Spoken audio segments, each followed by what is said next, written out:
Hello, Nifties. Good afternoon. Welcome to Knitsery Nicole. I am Nicole, and we are a crafting community. So grab your work in progress, also known as a whip, and let's start our 10-minute crafting break. I am drinking my favorite coffee, a little pour over today, and the struggle is real, but it's a good struggle.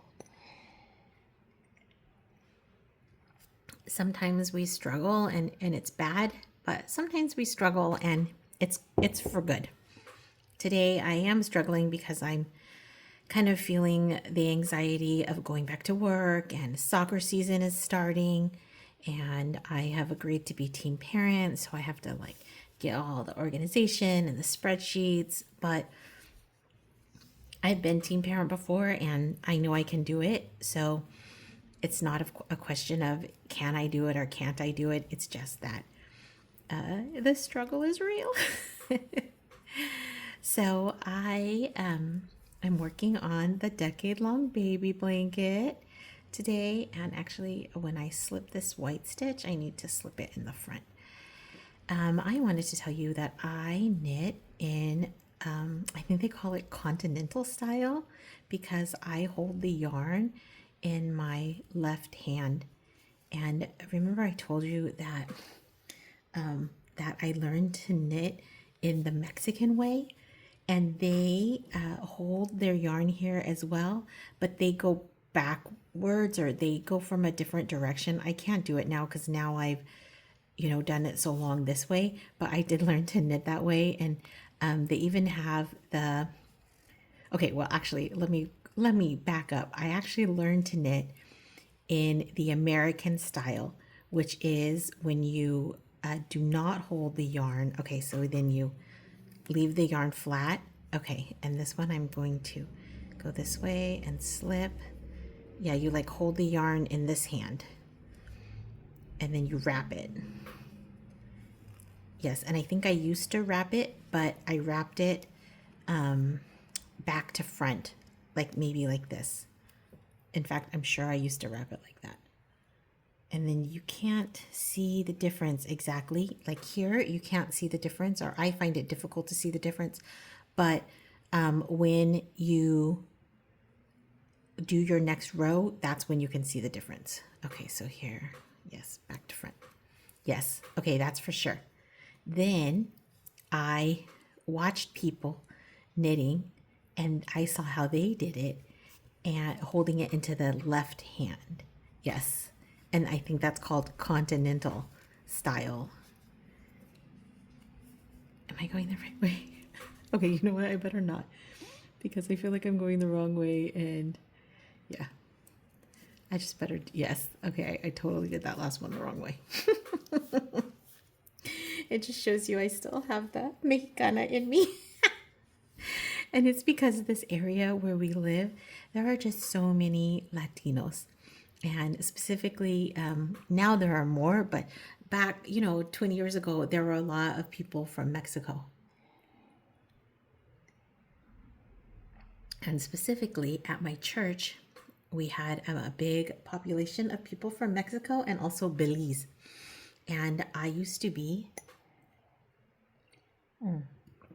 my coffee is pour over, but I had something to do this morning, and so actually it's cold.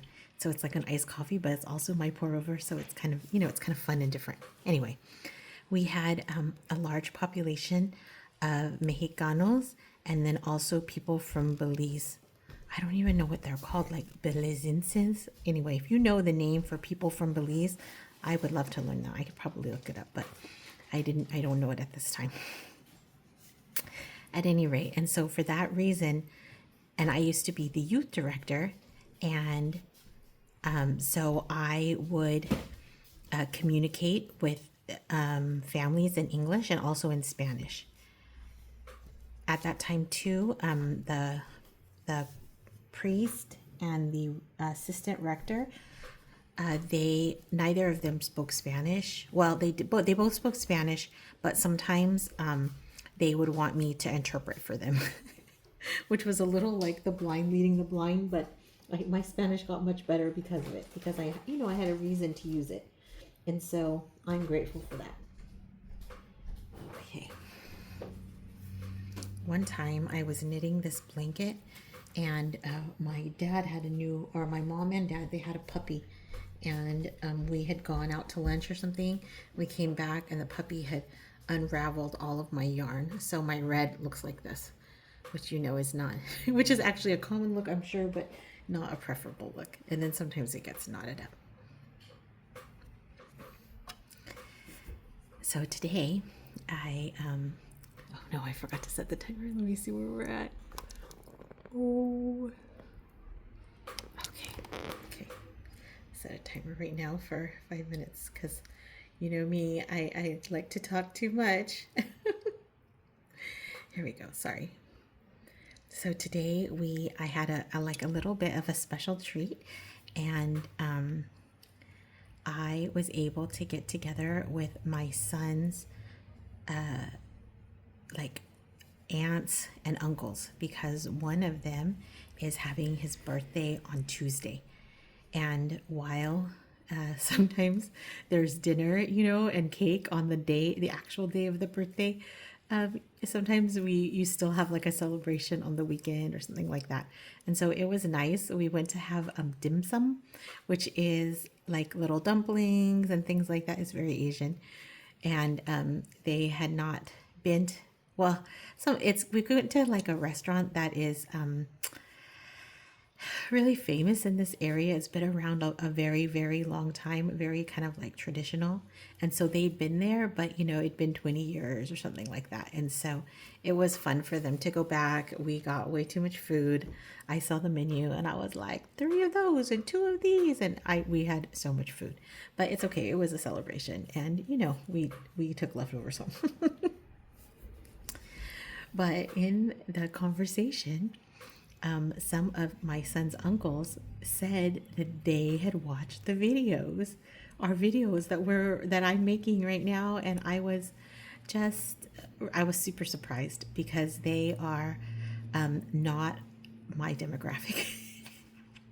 Because my demographic is crafters, right? Crafters, and mostly, I mean, of course, I would absolutely welcome men, but most of us are women. Most of us here are women, and that's, this is a place for everyone. And so even if you're not a crafter, of course, you're welcome to join.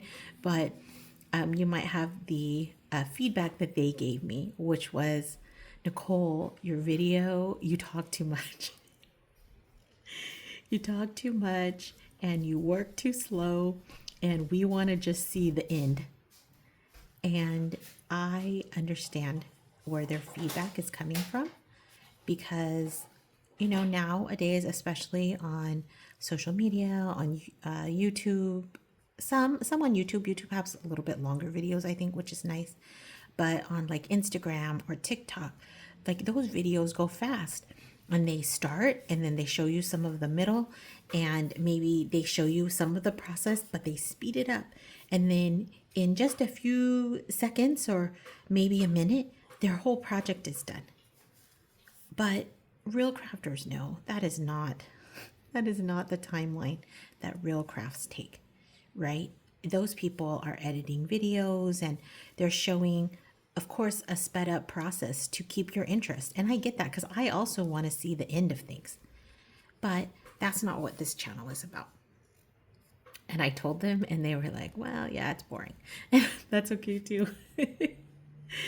But people who craft know that it takes time, and it is kind of, maybe a little bit boring to people on the outside. But I know those of you who are crafting with us, I know that you're able to like listen and kind of work on your own project too. And that's the point of it.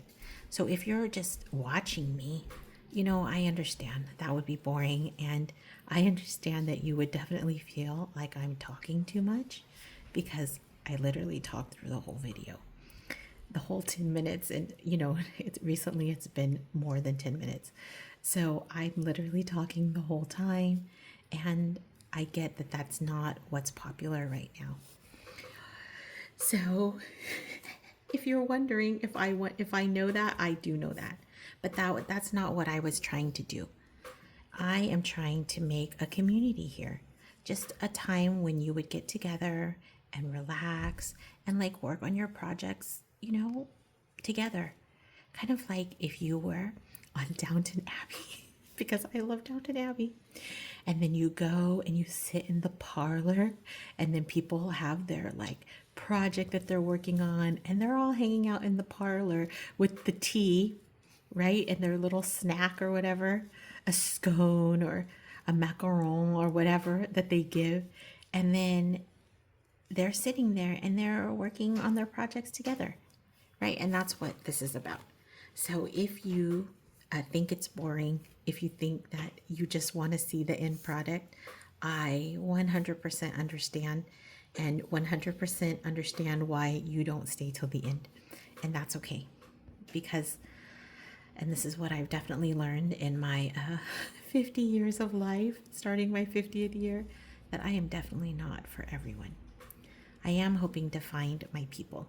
And so if you are one of those people and you sit through the whole video and you craft like right along with me, thank you so much. Thank you so much for spending your time.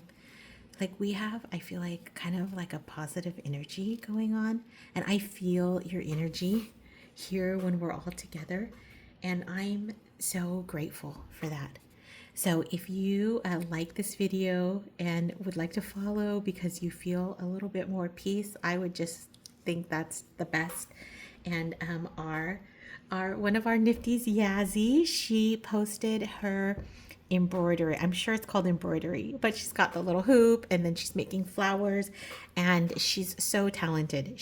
Let me tell you that this woman is talented in so many ways, but definitely this is a way I didn't know, a talent that I didn't know she had, and it's just so good. She's so good at it, and she's doing like a little flower embroidery, and it's lovely, and it honestly, it makes me want to embroider. And I do have something that I'm supposed to be, that's, like another project in the back of the closet, in the back of the project closet. And I might be getting it out, and I'm inspired by her. So thank you, Yazzie, so much for posting your progress. Other Nifties, I would love to see what you're working on too. And I will see you tomorrow. See you later.